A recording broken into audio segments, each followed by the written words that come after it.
c'est de le dérouler de la suite de la résistance. Ayant donc parlé de Djoubaïrou et de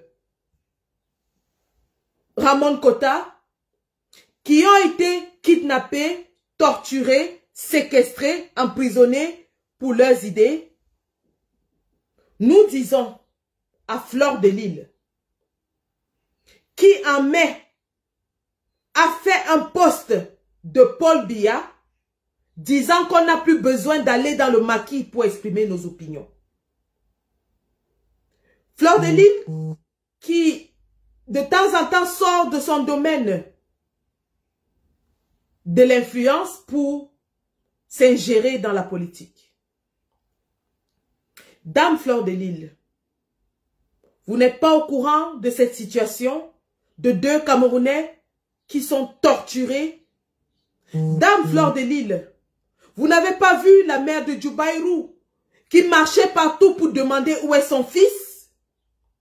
Vous êtes la mère d'un seul garçon. Vous n'avez fait qu'un seul enfant dans votre vie. Imaginez que vous vous réveillez le matin et que vous ne sachiez pas où se trouve votre fils. Et que vous marchiez de maison en maison, de ville en ville, de quartier en quartier, cherchant désespérément votre unique fils. C'est ce qu'a subi la mère de Djoubaïrou.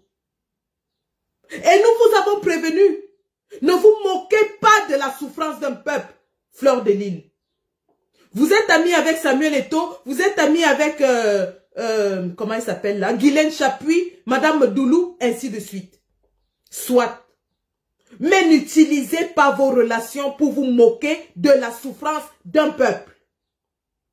Si vous avez versé du sang pour mettre au monde un enfant, vous comprendrez le désarroi, la douleur que vivent les mamans de ces enfants qui sont en ce moment séquestrés depuis des mois pour avoir exprimé leur opinion. Lorsque vous postez le message de Paul Biya qui est en train de les torturer, ce même Paul Biya qui dit que nous n'avons plus besoin d'entrer dans le maquis pour exprimer nos opinions.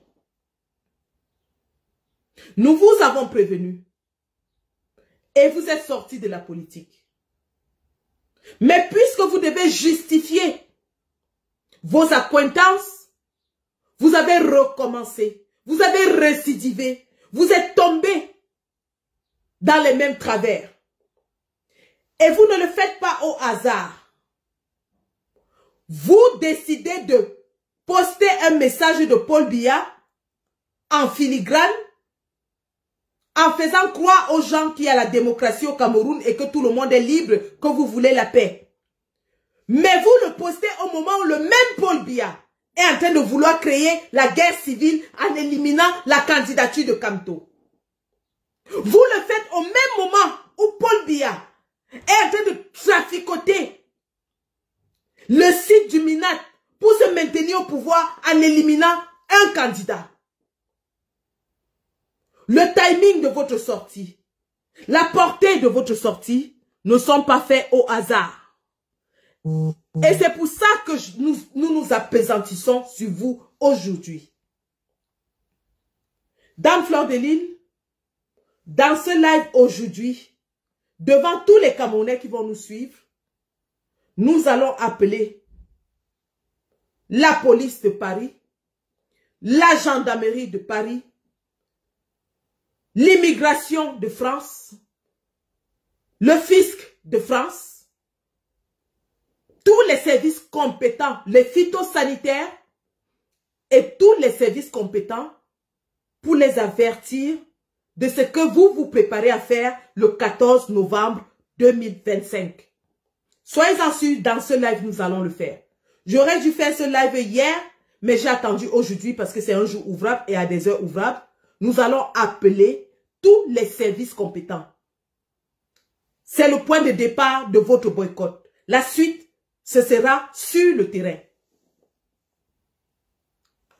Donc, revenons à notre live. Nous vous parlions de la situation politico-économique de notre pays. Nous vous avons brossé l'état du bafouement, du piétinement des droits de l'homme dans notre pays depuis les 7 dernières années. Chers combattants, nous sommes à la croisée des chemins.